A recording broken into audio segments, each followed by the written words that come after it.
When I left off in part 10, I was starting the ridge details inside the eye sockets. I've got those pretty much finished up now. You can tell the ridges go down the middle here, also up the end here, and as well as along the bottom. Now I do have just some temporary plexiglass eye lenses in there. Those are not the finished eyes or anything. I just wanted to make sure that I had enough gap left over at the bottom of the eyes, you can see here, so that people can still see out of the helmet. I started with the scoop on top, cutting in these or carving in these lines on the edges here that stretch this back a little bit further. I just did that with some masking tape and my needle files. This gives it a little bit more of the effect, just like the movie helmet has it, that's indented in as it comes down. So what else have I done? I filled in this bottom area underneath the lip that was sort of grooved in or sunk in, smoothed that over. I also went around back here and filled in this top indentation that used to be here. You can remember there's one, two, there used to be one here. That wasn't accurate. I filled that in, smoothed that out, and I'll cut that in with a detail line at the end. I'll still have to add in all the screw details on the faceplate down here on the back. That'll probably be next video. We'll see how far we get. I'll have to add the teeth inside, of course the ears. We'll have to cut out this back panel so that we can wear the thing. We've got a lot to do. Okay, so I need to get around the ear here on the helmet, cleaned up a little bit. It's looking pretty ragged right now. If you have your earpieces, you're going to need them. You have to have these built first, really, to clean this up the right way. Stick it in there so that it's up tight as far as it can go. I have a compass here. This is just your ordinary compass to draw circles with. I have my point set 5 millimeters away from my pencil point, and I'm just going to use my already rounded earpiece as a guide and draw a line around it. Run the point of the compass on the wooden earpiece and transfer a line all the way around onto my helmet. Okay? If this is round, then this will be round if you're transferring it with a compass.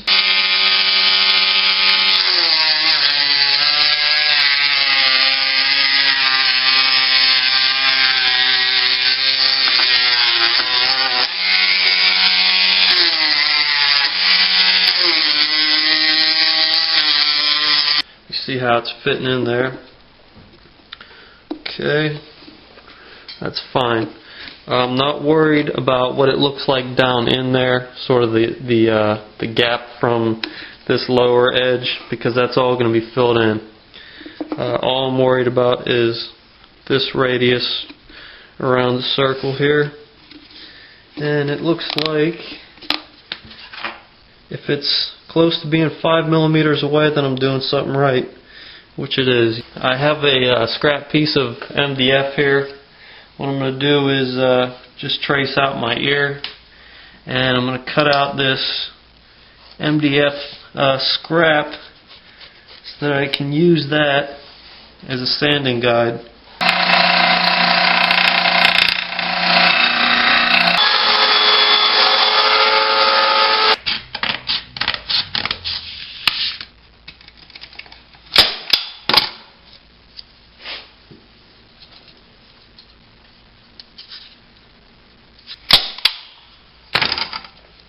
Now that I got my little sanding template made, I'll just go to town and hit all these edges, just sort of rotating that around. This is 100 grit paper on here. I'll use that to take the Bondo back to my 5 millimeter line that I have marked there. Once I get it back there, I'll fill it in once more with some more Bondo if it needs it. If it doesn't, if there's just little holes, I'll use spot filler. And then I'll go around one more time just like this with 150 grit paper. Just got done adding the angle or the chamfer to the edge of my earpieces here out of the hardboard material. I did that with my router. You can see what kind of an angle that puts on the edge all the way around it. When you prime it, you're going to see all these little wood fibers stick out. It's just the nature of the material that you're working with, okay? But what I did to take care of that, I have the other one right here, is I just did a little bit of light sanding on it, okay? These have both been hit with one coat of primer. The only difference is this one, I sanded just a little bit with some 220 grit sandpaper. That will take off all those little wood fibers, okay? All I did was just use my sanding block. And you can see, if you just sort of go in a circular motion, it'll take all those wood fibers right off of there. See, there's a little bit here on the edge. Maybe you can't see. Just take care of those. Alright, I've done it on the flat area here. I've done it on a 90-degree angle for the flat edge, and also on that angle that I did with my router. Once these are done, once that takes all those wood fibers off, I'll hit it one more time with some primer and give it one more sanding. This is what they're going to look like. I think, yeah, this is the right side. Okay, that's basically it. That's what we're looking at. Got a nice flat area here, no gap underneath really. So that one's just about ready to glue on. I also finished the top slots here where the faceplate slides back into. I basically just used my file once again as a gauge, okay? My little file here fits in there perfectly because it's the exact same size. I used this to carve that groove in. Down here I used razor blades just to get the angles and the corners really nice and sharp. So these are pretty much done. The only thing left to do, whenever I cut in the detail lines again, this will get a detail line cut right down the center of it. I wanted to add a little bit more depth and detail to this part of the helmet, the scoop area here. So basically what I did here, you could see the glazing and the spot filler. I took a measurement and made a level line here, and I sort of just bondoed a little bit here to raise this edge up a little bit from this edge, okay, or from this area. You can see if you look from this angle, hopefully, that there is a little bit of a lip here. It's about a 1/16 now, higher up here than it is back here. I just used a simple roofing nail here to make these radiuses on each corner here. Basically just held the nail in there, took a little bit of Bondo, smeared it across, and just pulled the nail straight out. That left me with a pretty decent rounded corner here, so it's not so sharp, and I think it looks pretty good. The cheek area here is what's next. I did have to do a little bit more adjustment on these cheeks.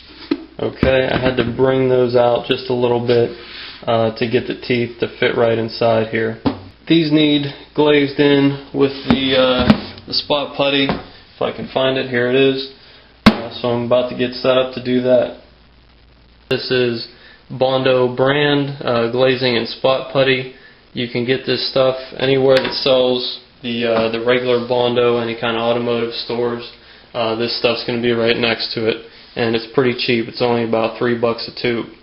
Basically what this stuff is it's for finishing work. Okay, it takes care of fine scratches, pinholes, little dents and dings, things like that. This stuff is not meant to build up an area 1/4 of an inch thick if you need to. Okay, that's what you want regular Bondo for. This stuff does not use a hardener, the stuff in the tube. Okay, this basically just has a solvent in it. You use it straight out of the tube, and the solvent evaporates.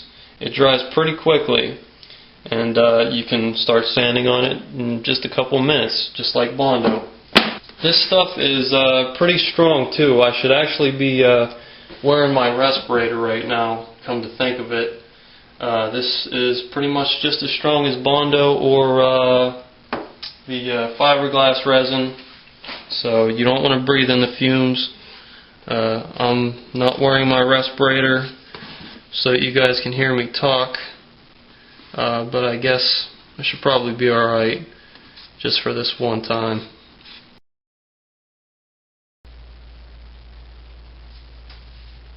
But seriously though, wear your respirator when you're doing this. This stuff is no good for you either.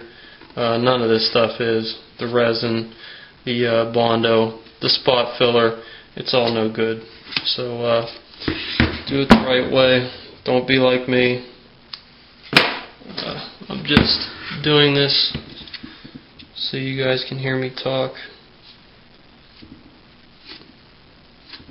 Alright, so that's just about there. You don't have to be perfect with this either. This is not like doing shaping work with Bondo, okay? You're just filling in dents and stuff. Like I said, most of this stuff's going to be sanded off anyways. I'm just going to hit this side real quick. Alright. So while that's drying, I'll start sanding on the top. I just used some 150 grit paper here on my little block, and I'll take this stuff right down. It sands really easy. Okay. Wear your respirator when you're doing this because this stuff is so fine. I mean, it's like baby powder, okay?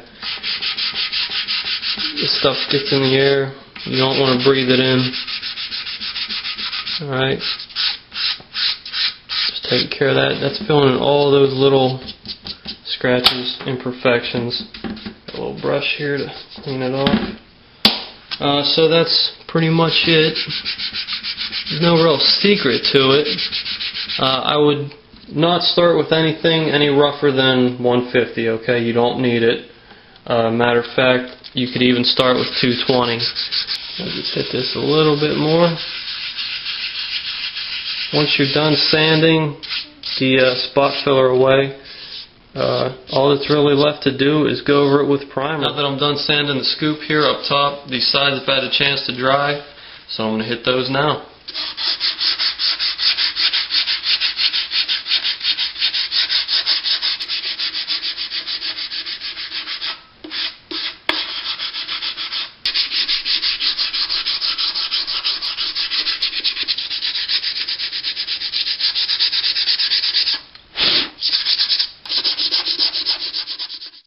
Someone asked me in the comments the other day how I keep all my edges, all my inside corners, 90-degree angles, things like that, nice and crisp. I use just razor blades, okay, flat, just regular razor blades like this.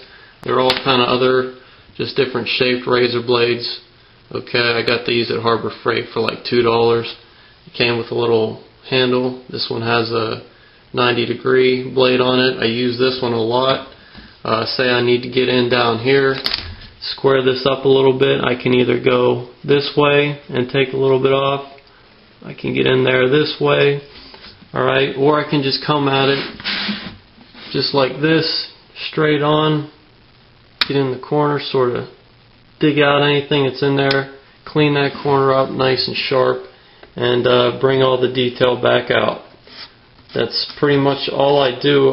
You can get in there with needle files. I use sandpaper, whatever it takes, but I use these razor blades a lot. Alright guys, that's going to do it for part 11. I know it's been a long time since I threw out an Iron Man video, but hopefully you guys like this. If you have any questions, just go ahead and leave them in the comments below.